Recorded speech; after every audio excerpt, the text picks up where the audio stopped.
기도하겠습니다.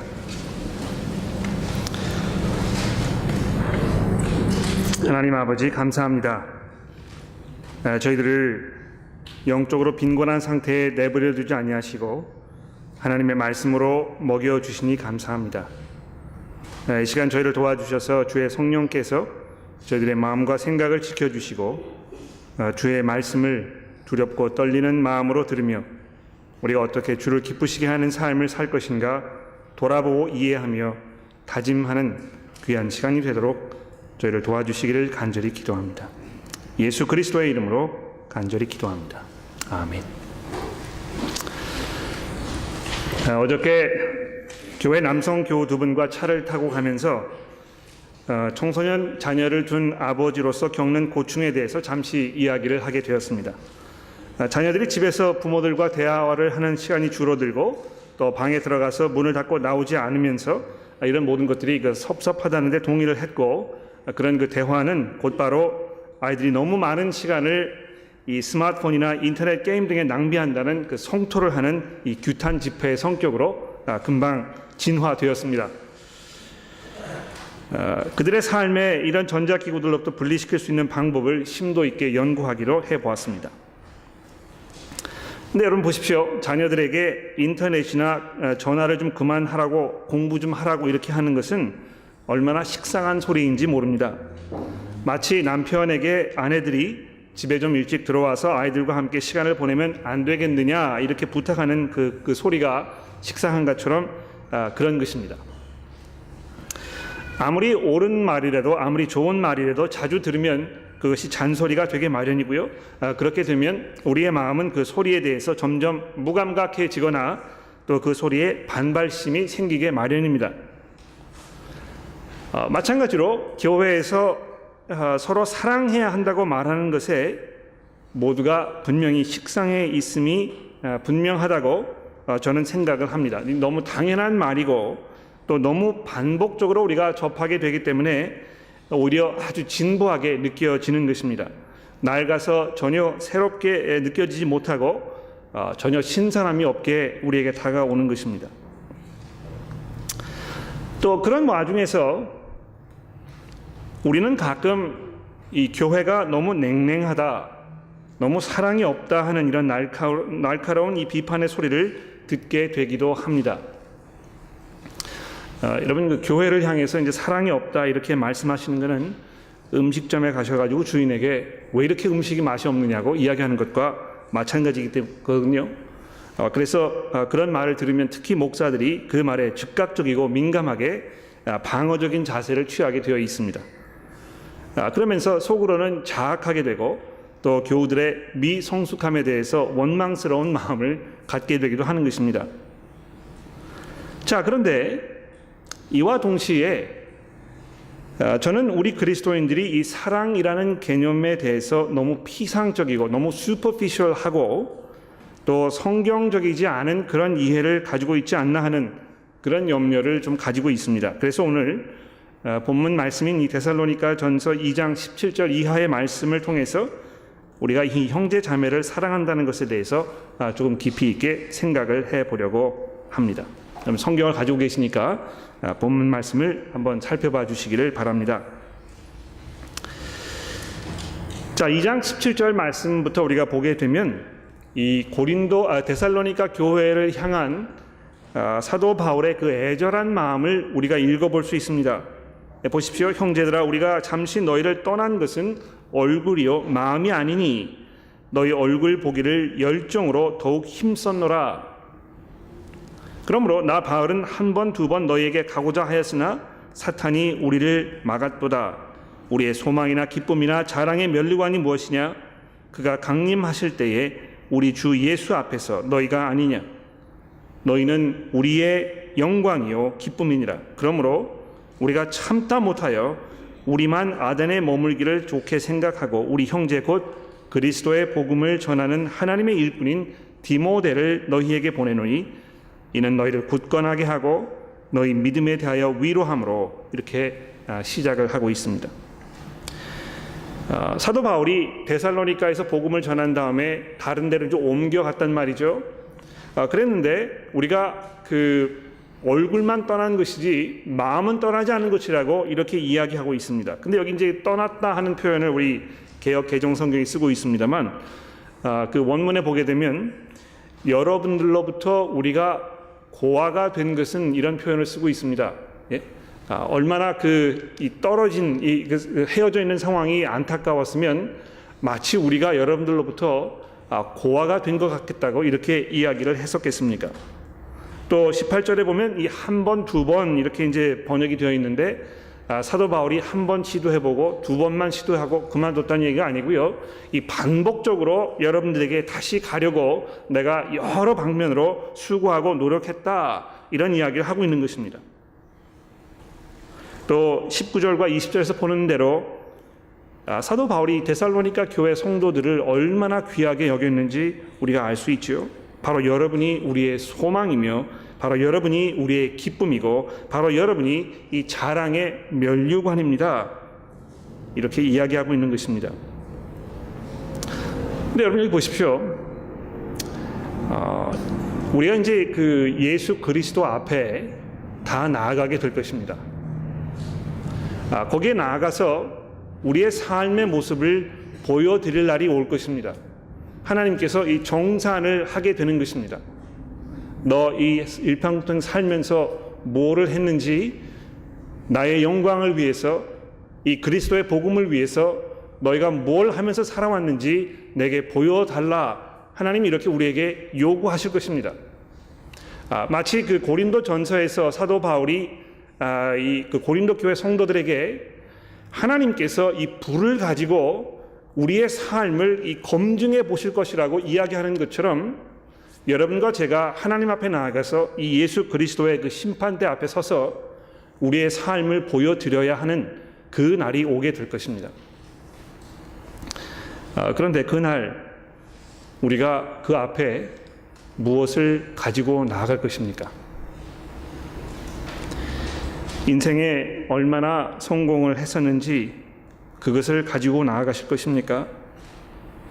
이 사회적으로 얼마만큼 높은 지위와 많은 명예를 얻었는지 얼마만큼 사람들에게 이 존경을 받았는지 그런 것을 가지고 나아갈 것입니까? 내가 얼마만큼 부를 축적해 놓았는지 그것을 가지고 나아갈 것입니까? 내가 얼마만큼 이 행복한 그런 만족스러운 삶을 살았는지 그런 것을 가지고 하나님 앞에 나아가실 것입니까? 그런 것이 하나님 앞에서 아무런 소용이 없을 것입니다. 하나님께서 거기에 별로 그렇게 관심을 보이지 않으실 것입니다. 오히려 하나님께서는요, 나를 통해서 예수를 믿게 되고 나의 기도와 나의 봉사와 나의 말씀 나눔을 통해서 그리스도의 모습으로 성숙해진 형제 자매들이 나와 함께 그 앞에 나아가기를 원하고 계시는 것입니다. 그런데 일평생 이 복음 사역에 조금도 관여하지 않았다가 그냥 나 혼자만 달랑 그 앞에 나아가서 하나님 제가 잘 지내다가 이렇게 무사히 이 앞에 왔습니다. 이렇게 이야기하는 것은 얼마나 하나님 앞에 부끄러운 일이 될지 모릅니다. 그러나 사도 바울은요, 바로 여러분이 저를 통해서 예수를 만나게 되고 저를 통해서 그리스도인의 삶의 모습이 어떤 것인지를 직접 보고 배우면서 본을 받은 삶을 살았던 바로 여러분들이 예수 그리스도의 그 심판대 앞에서 나의 자랑이고 나의 면류관이 될 것이라고 이렇게 말씀하고 있습니다. 얼마나 그 성도들을 사랑했는지 우리가 알 수 있는 것이죠.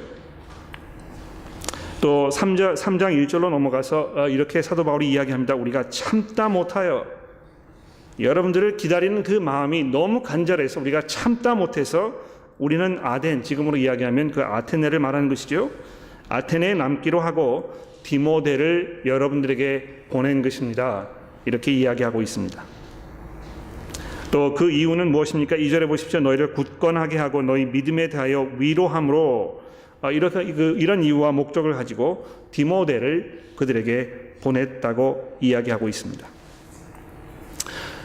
왜 그렇게 사도 바울이 데살로니가 교인들에 대해서 염려하고 걱정했겠습니까? 왜 참다 못해서 디모데를 보내가지고 좀 어떻게 지내는지 좀 보고 오라고 왜 이렇게 안달이 났었을까요?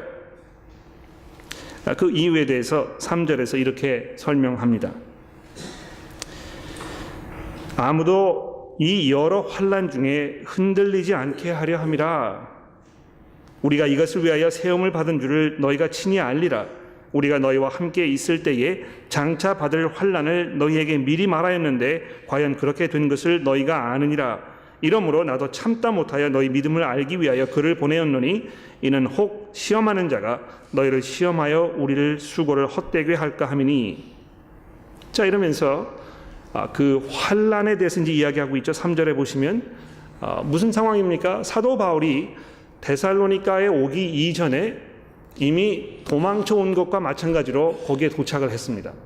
그 전에 복음 전하던 도시에서 쫓겨나듯이 도망 와가지고 데살로니가에 왔거든요. 데살로니가에서 복음을 전하면서 거기에서도 얼마나 심한 핍박을 받았는지 모릅니다. 3주 동안 거기에 있었는데 그동안에 얼마나 핍박이 심했는지, 거기에 있던 그 성도들이, 바울을 통해서 예수 믿게 되었던 그 사람들이 사도 바울을 빨리 다른 데로 이렇게 보낸 것입니다. 좀 피하시라고, 대피하시라고.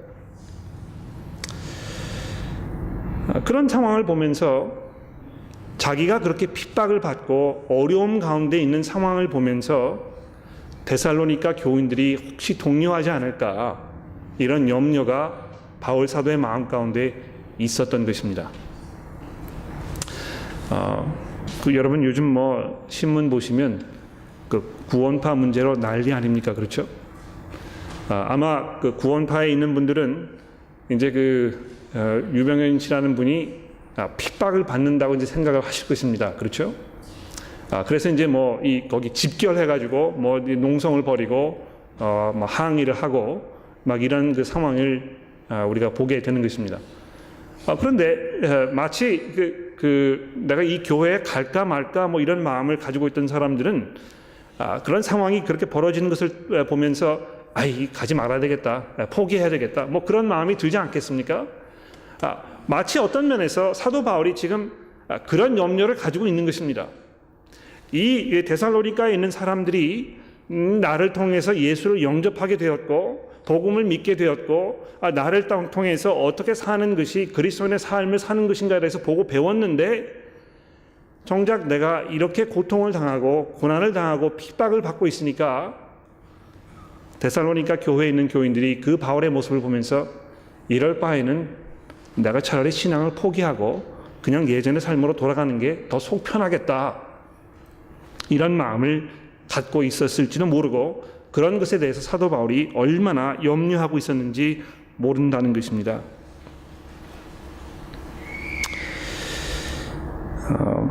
잠시 옆으로 약간 곁길로 나가보게 되면 신앙생활을 하는 그 근본 이유와 목적에 대해서 우리가 잠시 생각해 볼 필요가 있을 것입니다. 우리가 예수 믿으면 축복을 받고 잘 될 것이라고, 행복하게 될 것이라고 하도 많이 이야기를 들어서 그저 예수 믿게 되면 기도할 때도 그저 하나님 제 사업이 잘 되게 해달라고, 그저 우리 아들의 사업이 잘 되게 해달라고, 그저 우리 아들이 좋은 학교에 진학할 수 있게 해달라고, 우리 딸이 좋은 신랑을 만나게 해달라고. 그래서 하나님과 그 관계의 모든 것은 그저 지금 내가 이 삶 속에서 내가 부닥치고 있는 모든 삶의 문제들에 대한 해결사로만 하나님 생각하는 것입니다. 그 울타리를 벗어나지 못하는 것이죠. 그러나 이것이 얼마나 자기 중심적이고 현세에만 집중되어 있어서 하나님께서 원하시는 우리의 삶과 아무런 연관이 없는지 우리가 돌아볼 필요가 있습니다. 오히려 사도 바울은 성경을 통해서 모든 믿는 그리스도인들에게 이 복음을 위해서 고난을 받는 삶이 우리 그리스도인들의 현재의 삶일 수밖에 없다는 것을 누누이 강조해서 가르치고 있는 것입니다. 여러분, 그렇습니다. 우리는요, 이 땅에서 복음을 위해서 고난받는 삶을 살아야 하는 것입니다. 이것은 그저 어떤 기독교를 반대하는 국가에 살고 있는 그리스도인들, 일부 국한된 그리스도인들에게만 적용되는 것이 아니고요. 이 타락한 세상에 살고 있는 모든 그리스도인들이 일괄적으로 겪을 수밖에 없는 우리의 보편적인 삶의 경험이라는 것입니다. 아마 4월 그 미션을 통해서 잠깐이나마 복음 전하는 일을 보다 적극적으로 해보셨던 분들은 이런 경험을 금방 해보셨을 것입니다. 그 새벽에 기차역에 나와가지고 출근하시는 분들에게 전단지를 나눠주지 않습니까? 벌써 이 앞에는 Jesus brings 이렇게 해가지고 우리가 누구인지에 대해서 아주 분명하게 이렇게 밝혀져 있고, 전단지를 받아보면 이것이 이 복음에 관한 것이란, 예수 그리스도에 관한 것이라는 것을 금방 알게 되는 것이죠. 그런데 거기 지나가는 사람들이 우리의 그런 수고와 노력을 보면서 조소하고 불쾌하게 생각하고 또 전단지를 받지 않는 것은 물론이고 그냥 툭 내뱉는 그런 말들이 거기에 나갔던 우리 교우들에게 마음에 큰 상처를 주는 경우도 있었다는 것입니다. 여러분, 이것은요 아주 제한되어 있고 어떤 면에서 별로 그렇게 큰 핍박이라고 이야기할 수 없는 그런 어려움일 것입니다. 여러분이 뉴스를 통해서 들으셨는지 모르지만 수단에 살고 있는 한 기독교 여성이 지금 8개월째 임신한 상태에 있는데요. 수단 그 이슬람 정부로부터 사형 선고를 받았습니다. 임신한 상태에서 그 사형 집행이 진행되어야 할 그런 날짜만 기다리고 있는 그런 상황이라고 우리가 보도를 받은 것입니다. 여러분과 저는 그런 아주 극한 상황에 처해보지 않아서 그런 것이 얼마나 어려운 일일지 모릅니다. 또 그런 뉴스는 그저 다른 사람에게, 다른 나라에 살고 있는 아주 이상한 사람들에게만 적용되는 것이라고 우리가 쉽게 생각해서 그냥 넘어가 버릴지 모르는 것입니다. 그저 우리는 계속해서 이 땅에서 그저 몸 건강하고 먹을 거 잘 먹고 행복하게 살고 시집장가 잘 보내고 이런 삶이 그저 우리의 마땅한 삶이라고 그냥 계속해서 생각하면서 하루하루를 보내고 있는 것입니다. 그러나 사도 바울이 그랬고, 사도 바울과 동역했던 모든 사람들이 그랬고, 사도 바울의 편지를 받아보고 있던 모든 초대교회의 성도들이 그랬던 것처럼 예수 믿게 되면 이 땅에서 고난을 받을 수밖에 없습니다. 우리는 이 땅에서 나그네처럼 사는 것이고, 그러므로 항상 이방인의 취급을 받을 수밖에 없다는 것입니다. 어떤 면에서 우리가 그리스도인으로 이 땅에 살면서 아무런 제재나 방해도 받지 아니하고 우리 주변에 있는 사람들과 아주 원만하게 편안하게 좋은 관계를 유지하면서 살고 있는 그러한 모습이 어떤 면에서 우리가 얼마만큼 이 복음을 희석시키고 그 복음의 능력을 우리가 무시하는 삶을 살고 있는지 보여주는 증거가 아닐까, 이런 두려운 마음이 있습니다. 그저 자식 공부 많이 시켜가지고 좋은 대학에 진학해서 좋은 직장을 갖도록 하는 것이 이 부모의 최고의 목표이기 때문에 그저 남들이 다 하는 대로 우리 그리스도인들도 그냥 그렇게 하는 것입니다. 어떻게 해서든지 우리 자녀들이 이 공부하는데 성공하도록 좋은 대학 점수를 받아가지고 좋은 학교에 진학할 수 있도록 거기에 우리의 시간과 노력을 다 투자하는 것입니다. 그것이 우리 삶의 미션이 되어버린 것입니다. 그러면서 그 아이가 얼마만큼 이 복음에 합당한 삶을 살고 있는지에 대해서 별로 그렇게 관심을 보이지 않는다면 우리는 복음을 위해서 고난받는 삶을 사는 것과 전혀 무관한 동떨어져 있는 그런 삶을 살고 있는 것일 것입니다. 다시 본문으로 돌아가서 사도 바울이 그만큼 데살로니가 교회 교인들을 향해서 큰 염려와 근심 가운데 있었습니다만 디모데가 보냄을 받아서 데살로니가에 가서 그 교회 교인들과 어느 정도의 시간을 보낸 후에 다시 그 소식을 가지고 바울 사도에게 돌아왔을 때 어떤 소식을 전해준 것입니까? 6절에 보십시오. 지금은 디모데가 너희로부터 와서 너희 믿음과 사랑의 기쁜 소식을 우리에게 전하고 또 너희가 항상 우리를 잘 생각하여 너희가 우리를 간절히 보고자 함과 같이 너희도 우리를 간절히 보고자 한다 하니, 자, 이렇게 되어 있습니다. 여기 보시게 되면 얼마나 그 데살로니가 교회의 성도들이 그 핍박과 어려운 가운데서도 믿음을 잘 지키고 그 안에서 이 사랑을 나누는 그런 삶을 살고 있는지를 디모데가 직접 목격하고 그 소식을 이제 가지고 왔다고 이렇게 이야기하고 있습니다. 또 거기에 덧붙여서 너희가 항상 우리를 잘 생각하여, 이제 이렇게 개정 성경이 번역을 해놓고 있는데요. 그냥 그 바울 사도에 대한 좋은 기억이 남아 있다는 그런 것을 의미하는 것이 아닙니다. 저희 교회 이렇게 거쳐가신 많은 분들이 계시는데, 한국에 이제 귀국하셔서 한국에서 가끔 연락이 오는 그런 분들 우리가 이렇게 생각하면 참 그분들 좋은 분들이었지. 낚시도 우리가 몇 번 갔었고 수련회도 가서 재밌게 놀기도 하고 참 우리가 이 훈훈한 그런 그 인정을 나누는 그런 그 좋은 관계 속에 있었지. 우리가 이렇게 생각할 수 있지 않습니까? 마치 데살로니가 교회 성도들이 사도 바울에 대해서 그런 생각을 한 것처럼 우리가 쉽게 단정을 지을 수 있을지 모르겠습니다만 그런 의미가 아니라고 저는 생각합니다. 왜냐하면 사도 바울이 여러 교회에 편지를 하면서 그 교회 성도들이 자기 자신에 대해서 기억하고 좋은 어떤 추억을 가지고 있다는 표현을 쓸 때마다 등장하는 특별한 이유가 있습니다. 그 표현이 있습니다. 예를 들어서 찾아보지 않으셔도 나중에 그 구절을 적으셨다 확인해 보시면 되겠는데요.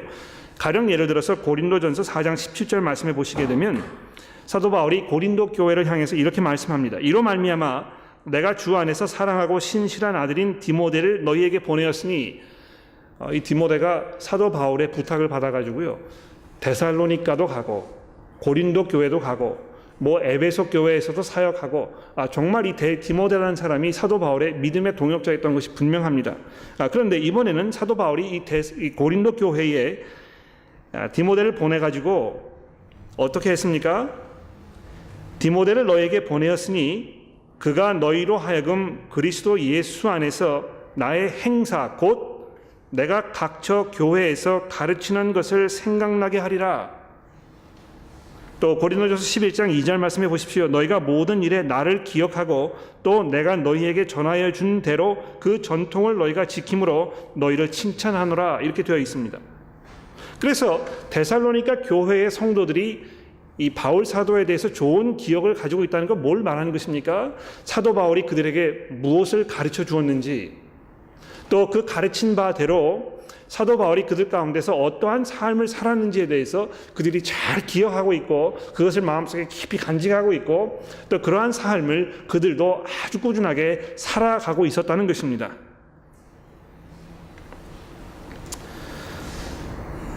그러한 그들의 모습을 소식을 접해드린 사도 바울이 7절 말씀에 무엇이라고 기록하고 있습니까? 그러므로 형제들아, 우리가 모든 궁핍과 환난 가운데에서 너희 믿음으로 말미암아 너희에게 위로를 받았노라. 그러므로 너희가 주 안에서 굳게 선즉 우리가 이제는 살리라.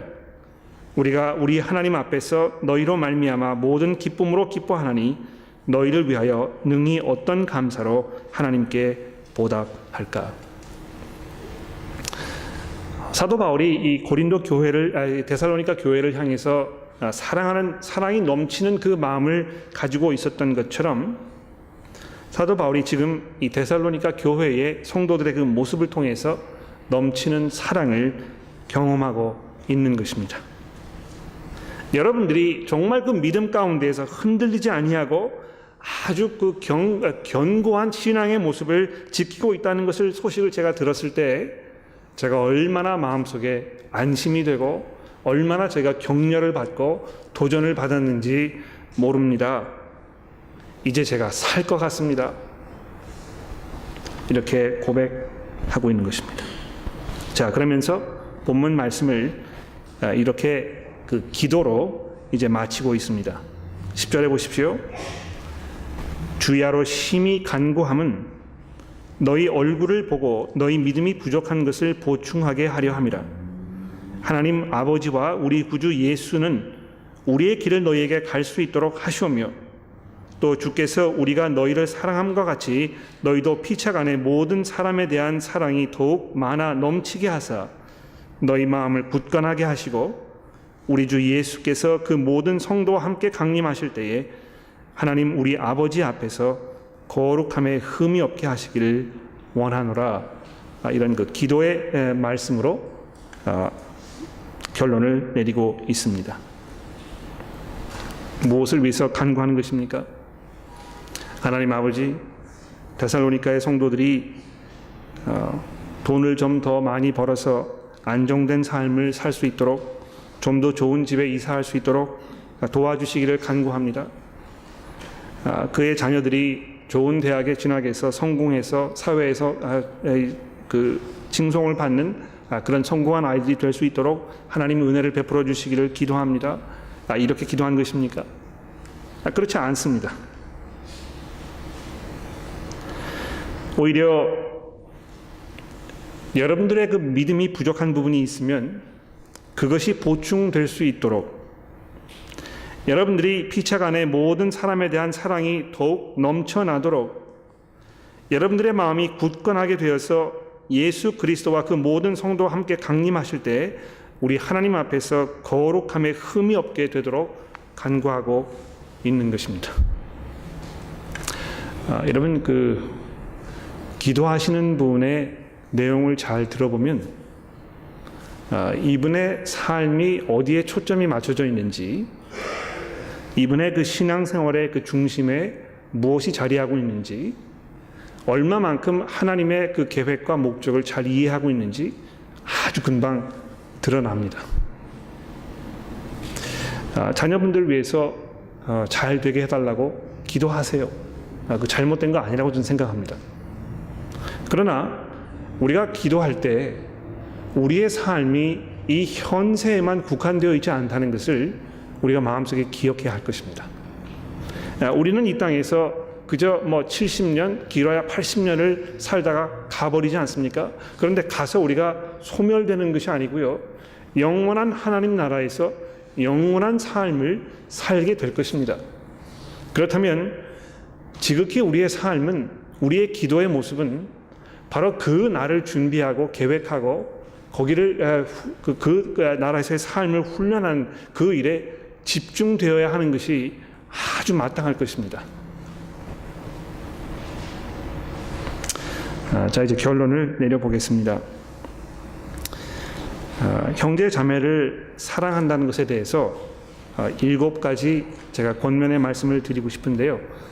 여러분 펜을 가지고 계시면 그 5번 빈 칸에다가 이렇게 적으시면서 들으시면 아마 정리가 더 잘 되지 않을까 생각합니다. 7가지를 제가 준비해 왔는데요. 말씀드려 보겠습니다. 첫 번째로 친절을 베푸십시오. 사랑한다는 것은 가장 기본적으로 서로를 향해서 친절을 베푸는 것이고 배려하는 것일 것입니다. 그렇죠? 그런 마음이 없으면서 형제 자매를 사랑하기 어려울 것입니다.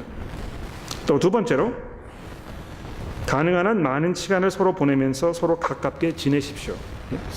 서로 친숙해지시라는 것입니다.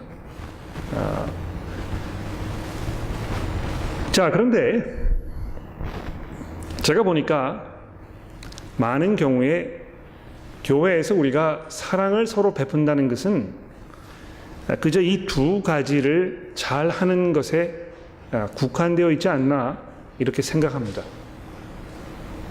우리가 정말 교회 안에서 사랑이 넘친다는 것은 누구 불러다가 잘 먹이고 또 전화해서 상황을 좀 들어주고 마음 아픈 것을 함께 나누고 다독거려주고 그 마음 풀라고 이렇게 하고 좋은 게 있으면 먹는 거 같이 나눠 먹고 이렇게 하는 것을 우리가 말하지 않나 이렇게 생각합니다.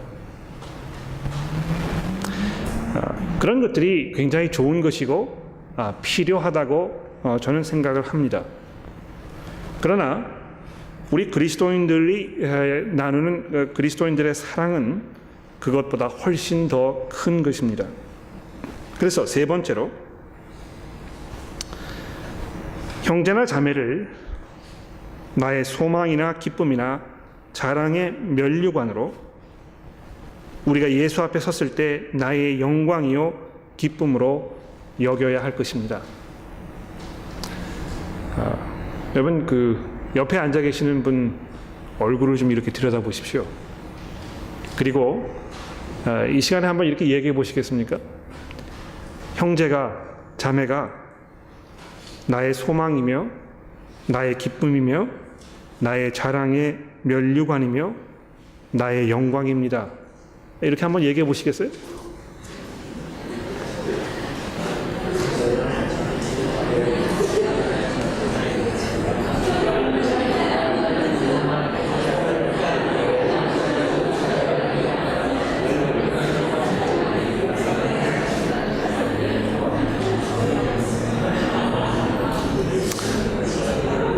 뭐 이렇게 쑥스러워가지고 잘 못하시는 분도 계신 것 같아요.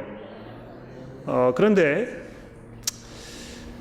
내가 옆에 앉아있는 형제 자매, 또 저 구석에 앉아있는 형제 자매, 이런 분들을 바라보면서 바로 저분이 나의 소망이고 나의 기쁨이고 나의 자랑의 면류관이고 내가 예수 앞에 섰을 때 나의 영광의 면류관이라고 이렇게 고백할 수 있으면 우리가 서로 대하는 데 있어서 함부로 대하지 않을 것입니다. 오히려 정말 그 형제 자매를 귀중하게 생각하고 정말 그 보석처럼 귀중한 보석을 반짝반짝 광이 나게 닦아주고 돌봐주는 것처럼 그렇게 귀하게 여길 것입니다. 네 번째로, 형제 자매를 사랑한다는 것은 형제 자매의 믿음을 굳건하게 하고 신앙을 격려해 주는 것입니다. 3장 2절의 말씀이죠. 믿음을 굳건하게 하고 신앙을 격려해 주는 것입니다. 이것은 바꿔서 말하면 형제 자매의 신앙생활에 이 거침돌이 되지 않는 것입니다. 거침돌이 되지 말아야 할 것입니다. 누구를 걸고 넘어지지 말아야 하는 것입니다. 그들이 넘어져 가지고 일어나지 못하도록 짓밟고 있는 그런 상황을 멈추어야 하는 것입니다. 더 나아가서 그 사람을 세워주고 복음을 잘 이해할 수 있도록 도와주고 그런 환경과 여건을 마련해 주는 것일 것입니다. 그래서 가령 예를 들어서 성경을 잘 이해할 수 있도록 도와주는 그런 일이 무엇이 있는지 우리가 좀 생각해 봐야 되지 않겠습니까? 형제 자매가 이 복음을 잘 이해하지 못하고 있으면 그 누구의 책임입니까? 나의 책임입니다. 내가 가서 그것을 소개해 주고 이해할 수 있도록 도와주고 또 질문이 있으면 그 질문을 해결할 수 있도록 적극적으로 우리가 나서야 하는 것입니다. 다섯 번째로, 형제 자매가 믿음과 사랑의 삶을 나를 통해서 보고 배우도록 내가 잘 하는 것입니다. 3장 6절의 말씀이죠. 형제 자매가 믿음과 사랑의 삶을 나를 통해서 보고 배우도록 내가 잘 하는 것입니다.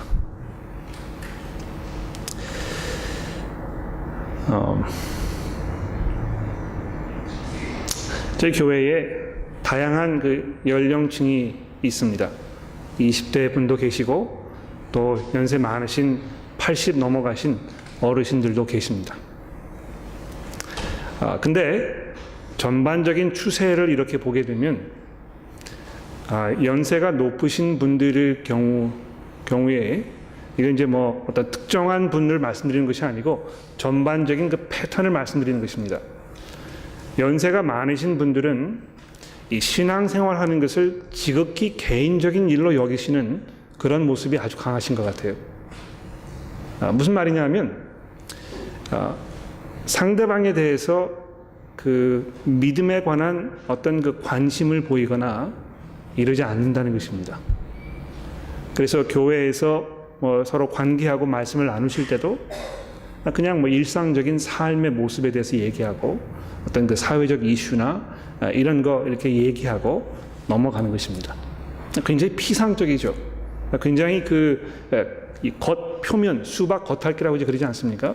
그냥 그렇게 하고 적당히 시간을 보내고 그냥 이제 집에 가게 되는 경우가 굉장히 많습니다. 그런데 제가 이렇게 보니까 연령층이 낮으면 낮을수록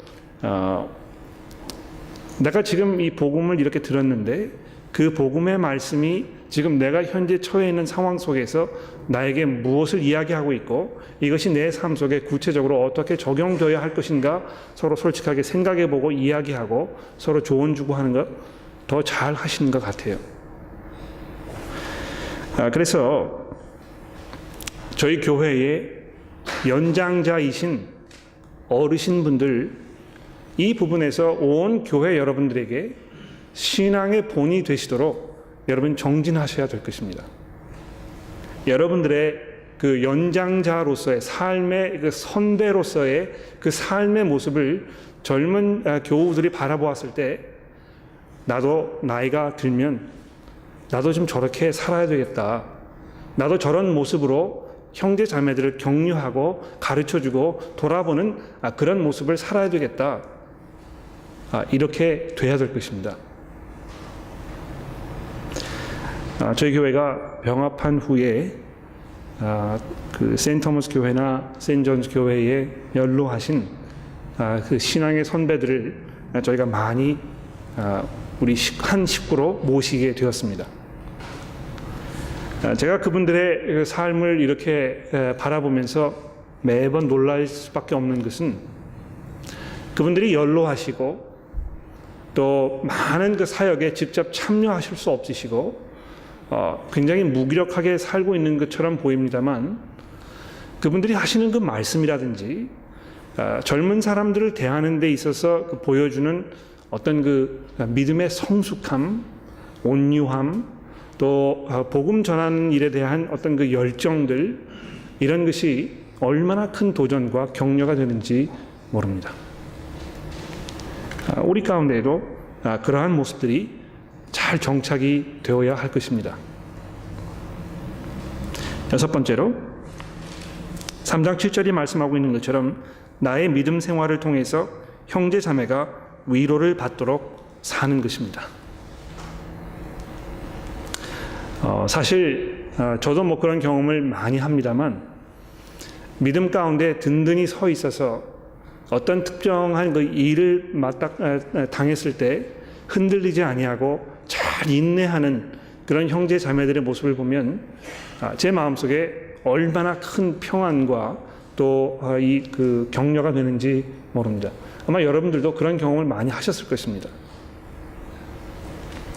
마지막으로 오늘 본문 맨 마지막 부분이 이야기하고 있는 것처럼 형제 자매의 믿음을 위해서 기도할 줄 알아야 할 것입니다. 이런 훈련을 우리가 좀 많이 해보면 좋겠는데요. 성경에 등장하는 사도 바울의 그 기도 내용들이 있습니다. 그렇죠? 오늘 우리가 보고 있는 이 디모데전서 3장 10절 이하의 말씀도 데살로니가 교회 성도들을 향한 사도 바울의 그 기도의 내용을 담고 있지 않습니까? 그 내용을 가지고 우리 교회에 있는 특정한 한 사람을 이름을 거론하면서 이렇게 기도하는 것입니다.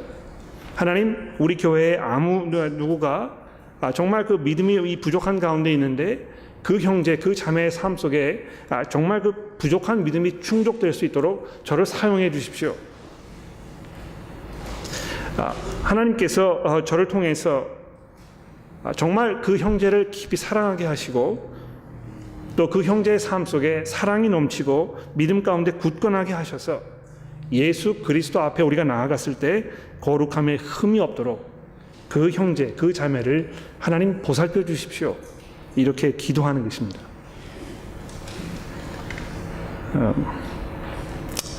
그런 것들을 통해서 우리가 이제 이런 것들을 비교해 보게 되면 그냥 일반적으로 친하게 지내는 세상의 친구들과 우리 교회에서 형제 자매로 부르는 우리들의 나누는 그 사랑이 근본적으로 다르다는 것을 여러분 이해하실 것입니다. 우리 그리스도인들은 그저 좋은 거 서로 나눠 먹고 친절하게 대해주고 이런 데서 더 나아가서 우리 형제들의 삶 가운데 그리스도의 모습이 형성될 수 있도록 우리가 함께 고민하고 수고하고 기도해야 할 것입니다. 기도하겠습니다.